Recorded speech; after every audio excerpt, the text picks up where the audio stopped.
Assalamualaikum warahmatullahi wabarakatuh. Waalaikumsalam warahmatullahi wabarakatuh.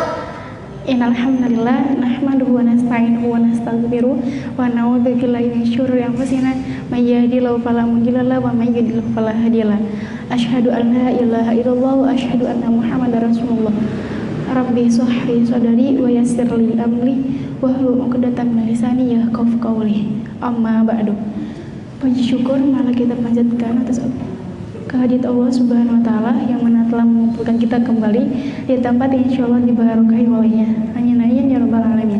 Salawat serta salam tak lupa kita junjungkan kepada Nabi kita itu Nabi Muhammad sallallahu alaihi wasallam yang mana telah membawa kita dari zaman jahiliyah menuju zaman yang terang benderang. Alhamdulillah, pada kesempatan kali ini saya akan kultum yang berjudul Cinta dan Benci Karena Allah. Wah, cinta dan benci karena Allah. Di sini kita akan mengetahui apa sih cinta dan benci karena Allah tuh. Cinta karena Allah adalah mencintai hamba karena keimanannya kepada Allah dan ketaatannya kepada Allah. Beda lagi kalau benci. Kalau benci karena Allah, membenci hamba disebabkan karena kekufuran atau perbuatan maksiatnya. Jadi yang dibenci itu bukan orangnya, tapi sikapnya gitu. Kita nggak boleh benci orang yang misalnya gini, aku benci ngeliat mukanya jelek banget. Wah, itu tuh udah melenceng banget ngomongnya. Karena apa? Kan yang ciptanya tuh Allah ya. Allah yang ciptain kita dengan sebaik-baiknya bentuk gitu kan. Yang kita benci itu cuma sikap doang, bukan ke yang lain-lain gitu. Iya, aku benci sikapnya tuh dia buat maksiat terus. Kapan ya dia bisa tobat? Iya, aku suka ngeliat dia, aku cinta ngeliat dia. Dia taat banget ya sama Allah. Kapan sih aku bisa kayak gitu? Nah, itu maksudnya cinta dan benci karena Allah.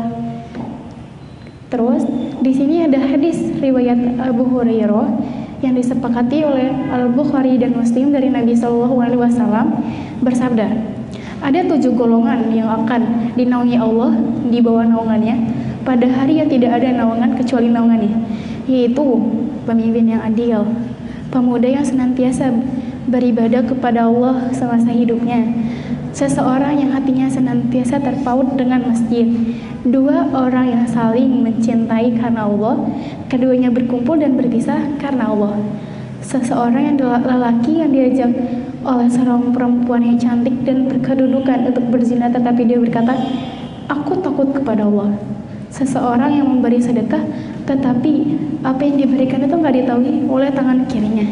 Dan terakhir, seseorang yang mengingat Allah di waktu sunyi sehingga bercucuran air matanya.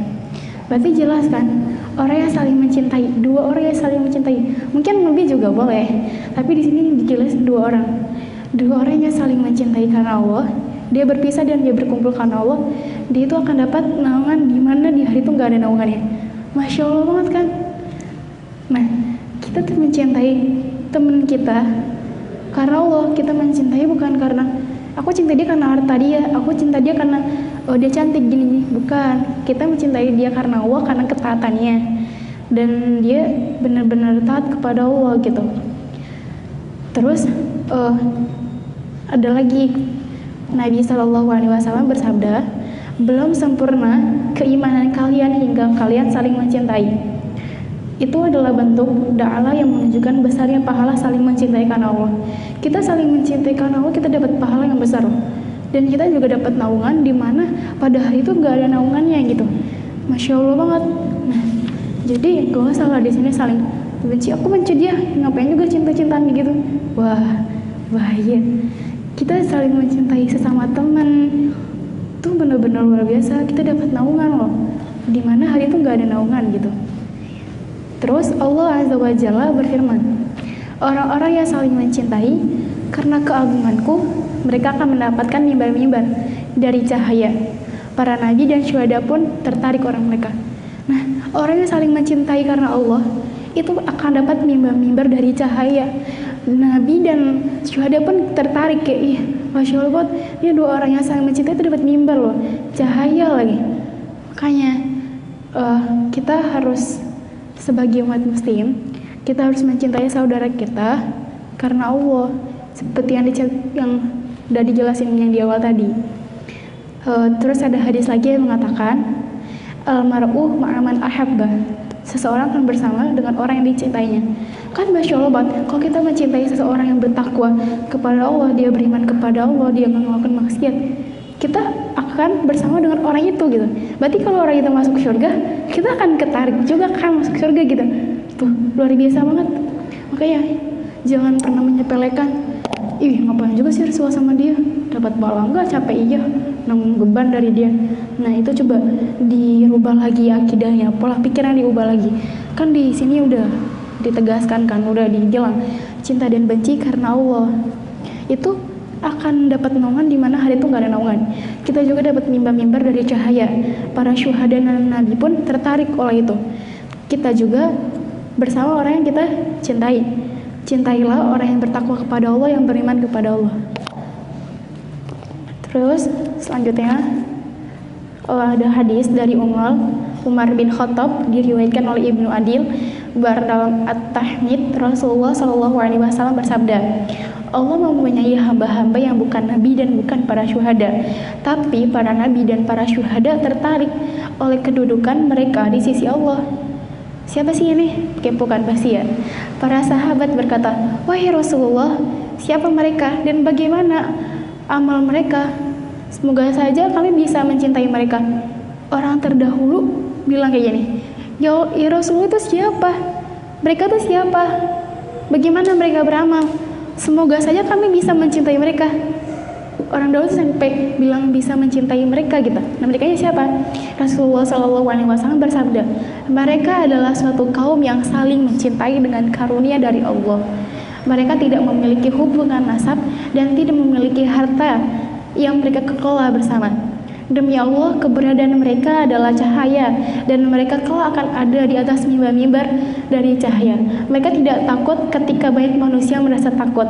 Mereka tidak bersedih ketika manusia bersedih. Kemudian Rasulullah SAW membaca firman Allah, Surat Yunus ayat 62. Ingatlah, sesungguhnya wali-wali Allah itu tidak ada kekhawatiran terhadap mereka dan tidak pula mereka bersedih hati. Di hadis yang aku bacain tadi, orang terdahulu nanya, kan Rasulullah ngomong, Allah mempunyai hamba-hamba yang bukan nabi dan para syuhada, tapi kedudukannya itu di sisi Allah tuh benar-benar tinggi gitu, dan mereka dapat mimbar-mimbar dari cahaya. Nah, terus ada nanya, ya Rasulullah gimana dia beramal? Nah, mereka tuh beramal dengan mencintai karena Allah, mencintai dengan karunia Allah. Mereka tuh gak ada hubungan nasab gitu. Kayak contohnya kita sama teman kita. Kita sama teman kita gak ada hubungan nasab kan, beda bapak, beda ibu. Tapi kalau kita saling mencintai karena Allah, kita akan dapat mimbar-mimbar dari cahaya itu. Masya Allah banget. Jadi kita mencintai seseorang itu bukan karena hartanya, balik lagi karena hartanya. Walaupun kita gak senasab, kita harus mencintai karena apa? Dia sesama muslim, dia saudara kita semuslim. Itu yang harus kita lakukan gitu. Nah, dari sini kita bisa ambil pelajaran ya. Kita bentuk lagi akidah kita, bentuk lagi pola pikir kita untuk mencintai sesama saudara muslim kita. Jangan adalah kayak bertengkar gara-gara masalah sepele pun, benci karena ini. Benci boleh, tapi ingat gak boleh berlebihan. Karena apa? Sesuatu yang berlebihan itu gak baik. Mungkin itu aja dari saya. Apabila ada kesalahan datangnya dari saya, kebenaran datangnya dari Allah. Semoga ilmunya bermanfaat. Wabillahi taufiq wal hidayah. Wassalamualaikum warahmatullahi wabarakatuh.